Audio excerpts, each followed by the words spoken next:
হাজারদুয়ারির বিস্তৃত প্রাঙ্গণে আপনাকে স্বাগত। 1829 থেকে 1837 সাল নবাব নাজিম হুমায়ুন যার সময় নির্মিত হয় এই বিখ্যাত রাজপ্রাসাদ। একটা প্রশ্ন করি আপনাদের, হাজারদুয়ারি প্রাসাদে কি সত্যি 1000টা দরজা আছে? আর যদি থাকে তবে কেন এতগুলো দরজা দরকার হলো?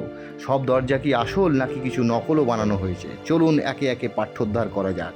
প্রথম তথ্য, হ্যাঁ, আর্কিওলজিক্যাল সার্ভে অফ ইন্ডিয়ার তথ্য অনুযায়ী এই রাজপ্রাসাদে প্রায় 1000-এরও বেশি দরজা রয়েছে। দ্বিতীয় তথ্য, এর মধ্যে কতগুলি আসল এবং কতগুলি নকল। পাওয়া তথ্য অনুযায়ী 900টি দরজা আসল এবং 100টি দরজা নকল। কিন্তু প্রশ্ন আবারও উঠে আসছে, এই নকল দরজার প্রয়োজন কেন হলো? আসলে এটি ছিল নবাবী আমলের নবাবের নিরাপত্তার এক কৌশল। যখন শত্রু বা চোর প্রাসাদের ভেতরে ঢুকত, আসল কোনটা নকল কোনটা দরজার ফাঁদে পড়ে বিভ্রান্ত হয়ে যেত।